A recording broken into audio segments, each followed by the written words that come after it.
circumstance of multiple murders. He also faces a special allegation that he personally used a dangerous and deadly weapon, that being a knife. These charges carry a maximum sentence of life in prison without the possibility of parole or the death penalty. No decision at this point has been made with respect to the death penalty. We have requested, and currently Nick Reiner is being held without bail. Now, in announcing these charges, I also want to announce that they're just that. They are charges. Charges are not evidence. Evidence is something that we will be presenting in a court of law to meet the standard of proof we meet in every criminal case, which is beyond a reasonable doubt, to 12 jurors who will unanimously have to find that we've met that standard to prove the charges we bring to court. Right now, with respect to the process, once the charges get filed this afternoon, Nick Reiner will be then brought to court. He is going through medical clearance, something that everybody who gets arrested and gets held in a Los Angeles County Sheriff's Department jail goes through. Once he is medically cleared, he will be brought to court to be arraigned on these charges. At that point, he will enter a plea of guilty or not guilty. Now, prosecuting these cases involving family members are some of the most challenging and most heart-wrenching cases that this office faces because of the intimate and often brutal nature of the crimes involved. Rob Reiner was a brilliant actor and director, an iconic force in our entertainment industry for decades. His wife, Michele Reiner, was an equally iconic photographer and producer. Their loss is beyond tragic, and we will commit ourselves to bringing their murderer to justice. I want to thank LAPD Chief McDonald, who is here today, along with Deputy Chief Alan Hamilton from the LAPD, and LAPD Captain Scott Williams, and the entire Robbery Homicide Division, who literally has been working around the clock to gather the evidence that have led to the charges we're going to be filing today. Also from my office, I have Assistant District Attorney Maria Ramirez. I have Director of Specialized Prosecutions, John McKinney. I have our Head Deputy of Major Crimes, Craig Hung. And I have the two prosecutors who will be leading the prosecution in this case, Assistant Head Deputy of Major Crimes, Habib Balian, and Deputy District Attorney for Major Crimes, Jonathan Chung. They will bring their decades of experience to holding this murderer accountable for his actions. At this point, again, you will hear in the media rumors, you will hear speculation, you will hear hearsay. What I'm asking everyone to do is to rely on trusted sources. If it doesn't come from the District Attorney's Office, from LAPD, from the Coroner's Office, or from the courtroom itself, then there's a good chance you are hearing misinformation. Because at the appropriate time, the actual evidence involved in this case will be presented in a court of law. So I ask for your patience until that is done. But again, please do not rely on rank speculation, rumor, or hearsay to believe that you understand anything about what went on in this case. I'd now like to turn it over to Chief McDonald. Thank you. Well, good afternoon, and thank you all for being here today. And it's with deep sadness that I address the tragic loss of Robert and Michele Reiner. On December 14, 2025, LAPD officers from our West Los Angeles Division responded to a death investigation at the 200 block of South Chadbourne Avenue, which is in the Brentwood section of Los Angeles. Upon entering the residence, they discovered the bodies of Mr. and Mrs. Reiner. Detectives from our Robbery Homicide Division Homicide Special Section immediately initiated a comprehensive investigation. The evidence gathered led to the arrest of their son, Nick Reiner, who was taken into custody later that night without incident in the Exposition Park section of our city. Today, the Los Angeles County District Attorney's Office has formally filed charges against Mr. Reiner for the murder of his parents. This case is heartbreaking and deeply personal, not only for the Reiner family and their loved ones, but for our entire city. We extend our deepest condolences to all of those who were affected by this tragedy. I want to take a moment to recognize and thank our criminal justice partners, the District Attorney's Office led by D.A. Hockman, and everyone who worked tirelessly on this investigation. Their swift action, professionalism, and commitment to justice have been instrumental in bringing clarity and accountability to this case. The LAPD remains steadfast in our mission to protect life and uphold justice. We will continue to support the Reiner family and ensure that every step forward is taken with care, dignity, and resolve. Thank you. We'll now take some questions. Chief, a question for Yes, right here in the front. Mr. Attorney, could you talk about why you feel this case rises to special circumstances? So special circumstances is a situation where one of the enumerated factors that lead to elevating in some ways a first-degree murder case to a special circumstance first-degree murder case occurs. One of those special circumstances is called multiple murders. Here we have two, and it qualifies under the definition of multiple murders to allege the special circumstance in this particular case. Chief, I saw it how over was here. Nick Reiner found, and was there any evidence on him indicating a crime, and did he say anything? Yeah, he was found with good, solid police work, investigative tools used by robbery, homicide, and gang and narcotic division detectives with the U.S. Marshal Service Task Force involved as well. So we're thankful for the work that was done. I won't go into talking about what was found or anything that could potentially taint the investigation. Given Nick's history of drug use, was there any indication that he was under the influence at the time of his crime? No, thank you again. That's another question I can't touch. What led you to investigate at that time? Mental illness in his background. I'm sorry, please repeat the question. Is there any evidence of mental illness in his background beyond the addiction? The evidence, any evidence, if there is any, of mental illness for his background will be coming out in the hearings that will occur.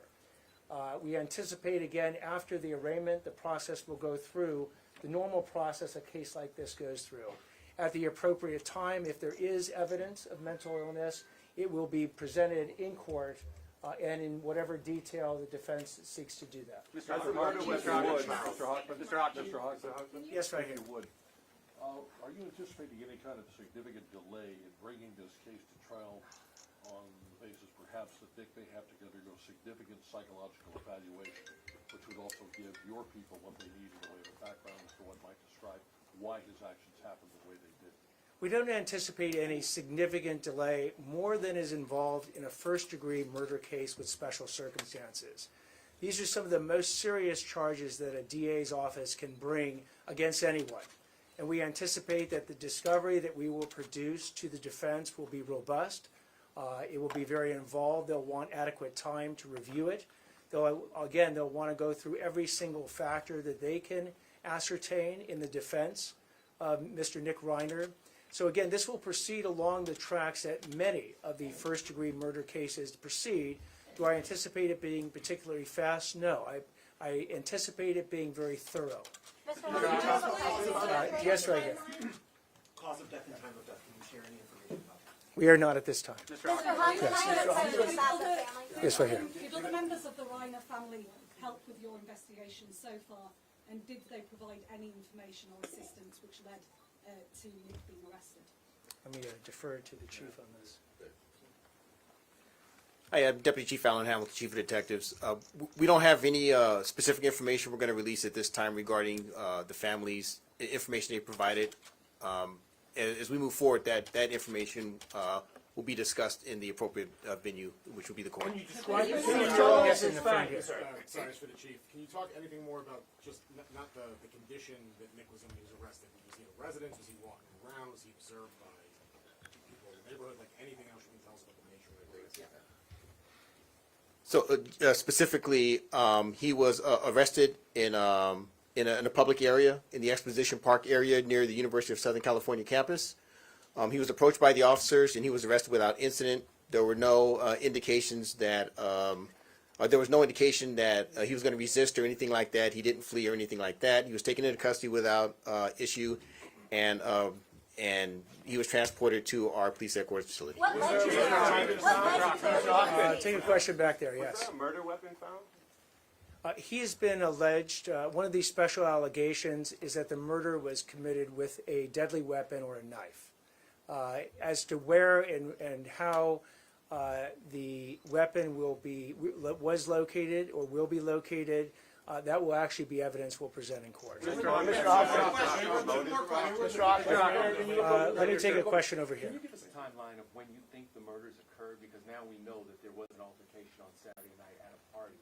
Do we know that this happened Saturday night or maybe Sunday morning? I'll defer to the chief on this one. Yeah, I'm sorry, we don't have that kind of specificity yet. We're waiting, the coroner to be able to try and determine as best they can at this point, time of death. Chief, who called 911? Chief McDonald. Who called 911? Mr. Hoffman, can I? We'll take the question back there. Yes, can you tell us who called 911? Chief, if you will. Okay, so in terms of how the Los Angeles Police Department became aware, it was a request from the Los Angeles Fire Department, who responded to the scene first. We responded to their request for assistance at the scene of the incident. Our initial West LA officers that responded determined that a crime had occurred, and they immediately notified our robbery homicide division. They've responded, and they have taken over the investigation since that point. Mr. Hoffman, I have a question. One more question. I'll take it right here. I know you're hesitant to talk about sensitive evidence, but based on the evidence collected to support these charges, did that include an admission by the defendant to the alleged crime? So any statements made by the defendant at any point in time would be the type of evidence we will be presenting in court. I'll take one last question right here. Sorry, I have a question. Hold on one I just second. didn't know- I just identified this gentleman. Oh, I thought you were pointing at me. Sorry. We have an estimated time for completion of the autopsy, the information coming from the medical examiner to your office and to the detectives in the case. We do not have the estimated time that it will take. We know that they're working on it expeditiously, but as to when they deliver it, we do not have that estimated time. I'll take that one last question Sorry. back there. I was just wondering, I know these types of cases are especially difficult. How much do you take into account what the family wants when it comes to charges when you're dealing with a domestic situation like that? And does that factor into whether you will go after life of parole or possibly the death penalty? In these cases, like any of these cases, we will take the thoughts and desires of the family into consideration in making our decision. Thank you all very much. When do you expect it? Where were the bodies found in the house? Any comments?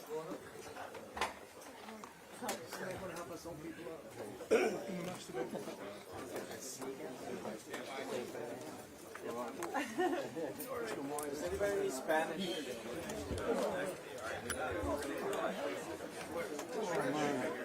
Every one of my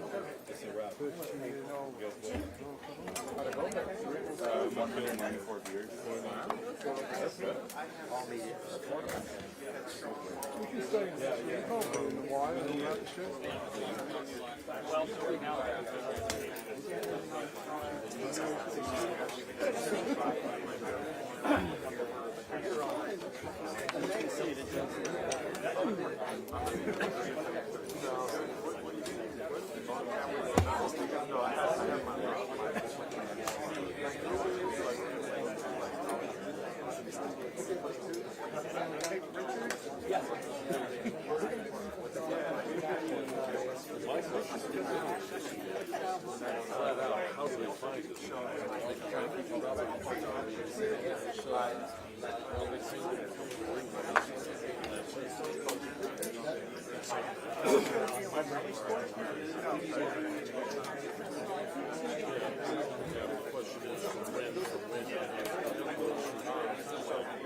Shoes untied. I don't want to trip and fall.